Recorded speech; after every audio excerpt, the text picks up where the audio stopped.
Magandang gabi mga kaibigan, nakantaba ito sa ating YouTube channel sa Punto por Punto at sa gabing ito may tampok po kong video sa inyo, may kinalaman po sa pananampalatayang Katoliko.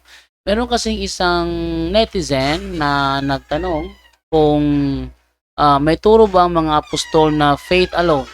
Yan ang ating sasagutin sa episode na ito. Huwag na po natin patagalin, simulan na po natin.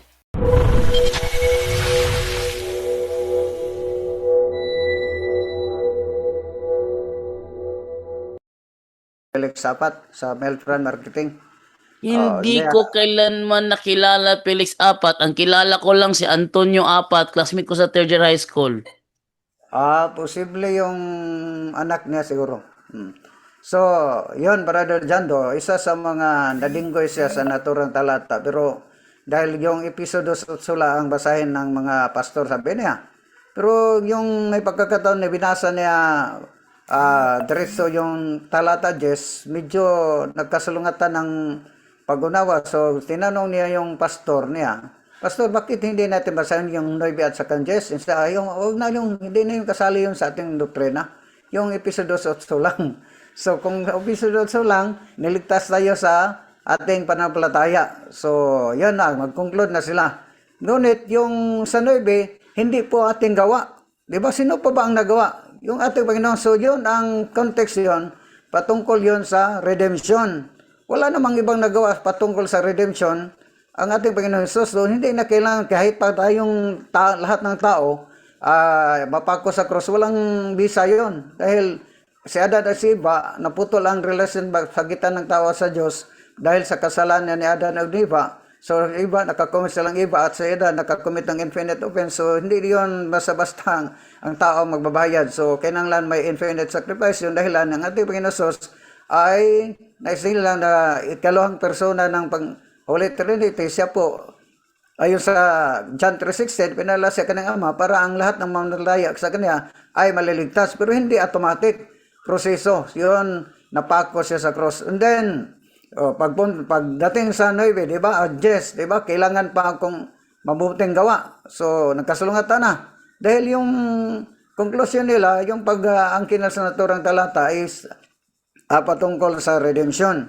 Pero ang tanong, kung naligtas na tayo, mananampalataya lang tayo sa na si Kristo ay napako sa krus siya bilang siya po ang personal na Savior. Ang tanong, bakit panahon na siya ay muling nabuhay, bakit nag-institute pa siya ng mga sakramento? Unang in-institute niya, tinatag niya ang sakramento ng bautismo. Malinaw ni Marcos 16, 15-16 na ang sumampalataya at magpapautismo ay maliligtas. Diba? Bakit may bautismo pa? So, yon redemption doon. At saka, ito na lang, pangalawa, Brother Jando, then pinaka-favorito nila yung Tito 3:5, Brother Jando. Isa sa mga, halos lahat mga born again, yung pang knockout na talata nila nga, hindi na kailangan ng gawa. Ligtas na kayo. Yan lang, Brother. Then, ikama shitin lang, Brother Jando. Then, tapos dyan, magsimula na lang po tayo sa, aking topic ko, tuloy short naman itong presentation natin patungkol sa ating hinahanda na tema, Brother John. Sige, brata, ito, brata, 3:5. Iniligtas niya tayo hindi dahil sa ating mabubuting gawa, kundi dahil sa kanyang habag sa atin. Tayo iniligtas niya sa pamamagitan ng Espiritu Santo na naghuga sa atin upang tayo ipanganak na muli at magkaroon ng bagong buhay. So, Upang yan lang tayo... rin ito. Bago sa city, Brother John, so malinaw sa 5, niligtas hindi sa ating mabuting gawa. So, para sa kanila, niligtas tayo. Pag iniligtas tayo is past tense. Yeah? Hindi na future tense. Iniligtas tayo hindi sa ating mabubuting gawa. So, tapos na tayo niligtas sa anong paraan? Sa anong paraan? Dahil si Kristo ay napako sa cross para po tayo maligtas. Tapos si Kristo napako sa cross, bakit maghintay pa kayo? So, isas na biktima sa ating tanong dyan, Baridiando, nga sa kabilang estasyon pa tayo, may programa tayong pag-usisa o pagsusuri sa katotohanan o sa Bisaya, pag-usisa sa kamatuoran. Isa sa mga born again nga membro ng Grace, kung hindi ko nagkamali, hindi lang pinangalanan, pero siya po ang nagtalakayan sa naturang panahon. Kaya tinanong ko siya, anong klaseng kaligtasan yon? Kaligtasan ba yon sa eternal life? Siya, yes, eternal life. Dahil, ano bang ibig sabihin mo, ang eternal life, yung napako si Kristo sa cross, ay hindi yung eternal life? So, natanggap na yon yung eternal life, o buhay na walang hanggan. Siya, tanggap na dahil si Kristo apos na napako sa cross. Kung basahin ko, na si San Paulo nagsulat, naghintay pa sa eternal life o buhay na walang hanggan, samantalang kayo ay nagbasa lang sa sulat ni San Pablo, ay tanggap nimo. So basahin mo, binasa natin ang City Brother Jando. Pakibasa ang City Brother Jando, di ba sa masalungat silang nasa ilang isip. Okay, 7. Upang tayo'y gawing matuwid sa pamamagitan ng kanyang kagandahang loob at tayo'y maging tagapagmana ng inaasahan nating buhay na walang hanggan. You just imagine, si San Pablo, naghintay pa sa buhay na walang hanggan, samantalang siyang magbasa lang, ay nakapinta nilang buhay na walang hanggan. Sino pa bang ating banalan? San Pablo nagsulat, o sila ang nagbabasa lang sa sulat ni San Pablo? Yun ang malaking problema nila, dahil lahat ng mga born again, ang kiniklaim nila nga faith alone equals salvation, o para sa kanila, hindi na kailang gawa yung redemption na kaligtasan, na si Kristo po ang nagawa, na nagpasaan o nagbuhat ng cross papuntang Kalbaryo para tayo yun to born again, maligtas ta, dahil naputol ang relasyon sa pagitan ng tao sa Diyos dahil sa lanidan, di ba? Para nagbayan ta ulit o nadugtong ta ulit sa pamagitan ng kamatayan ni Kristo. So, yun nagdahil sa cross, may acronym yun, CROSS, Christ, Redemption, Offering, Suffering, Salvation.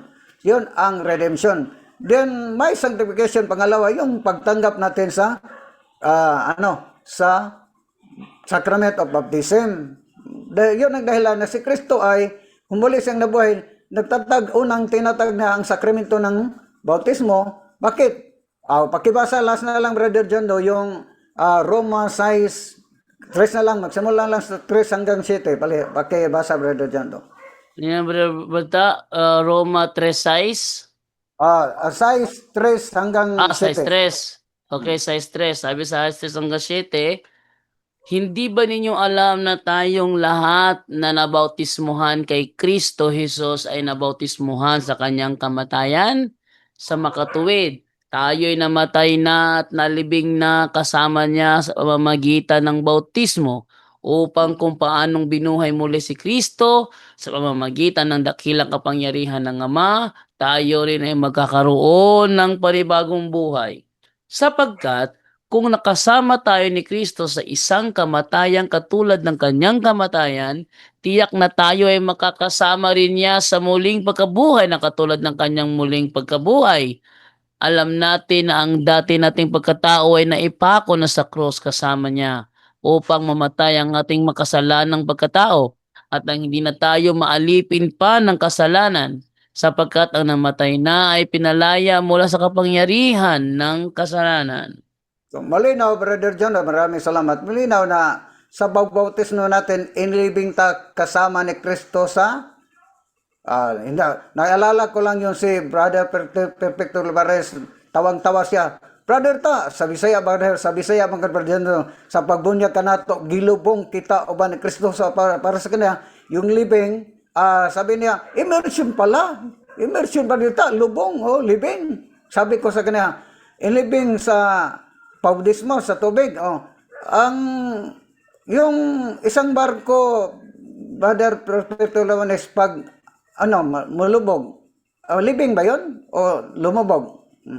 Speaking of living, solid yun, hindi yun sa tubig, di ba? O sa Bisaya, kita dahil kag barko malunod, yung ito'y barkong nalubong. Pa inilibing tayo, kasama niya, saan pa ba si Kristo sa panahon siya pa ay namatay at inilibing? Saan pa ba sa inilibing? Sa tubig o sa Kalbaryo? So, ibig sabihin, sa pagbautismo natin, na inilibing ta kasama ni Kristo, sabihin na sa Tagalog, sa Brother Jando, na nakaambit, Brother Jando, sa anong Tagalog yun? Nakibahagi. Nakibahagi tayo sa kamatayan ni Kristo sa cross pag tayo ay mabautismuhan. Yun ang dahilan sa muling nabuhay si Kristo, una niyang tinatag, institute niya na sakramento, ang sakramento ng bautismo. Dahil ang mabautismo, ayon sa Marcos 16:15-16, ay malilitas. Ang hindi magpabautismo, anong mangyari? Di ba?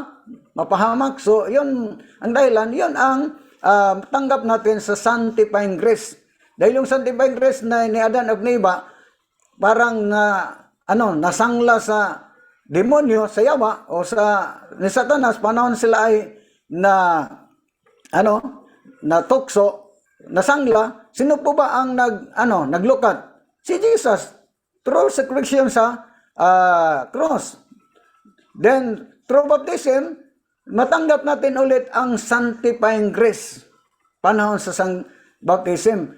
So, diyan sa bautismo ay nakibahagi tayo sa kamatayan ni Kristo sa cross. Ibig sabihin, ang taong walang bautismo ay hindi pa nakabahagi sa kamatayan ni Kristo sa cross. Yun ang pinakaprote, yun ang kaligtasan. Ang tunay ng bautismo nasa simbahan Katoliko, hindi yun sa ibang sekta. Yun lang ating, siguro mataas naman ni Brother Jando, pero mas maganda siguro, ipatuloy lang aking topic ko. Actually, hindi yun naabot sa isang oras. Medyo short lang po dito. Ayan po, so yun po ang sagot po ni Brother Tata Rosal na hindi bahagi ng turo ng mga apostol ang faith alone. Sapagkat ang faith alone, yan ay paniniwala ng mga demonyo. Santiago 2:19, naniniwala ang demonyo pero nanginginig sa takot, wala namang ginagawa. So yan ay turo ng mga demonyo, yung faith alone. Pero with good works, yan. Ang with good works, yan ang turo ng Simbahan Katoliko. Kaya maraming salamat po and babay na muna sa inyo. Abangan nyo po mamayang gabi po. Punto por puntos, doctrinal talakayan. So kung available sila mamaya sa talakayan, magla-live tayo. If wala, ako lang ang magla-live. Maraming salamat po and bye-bye.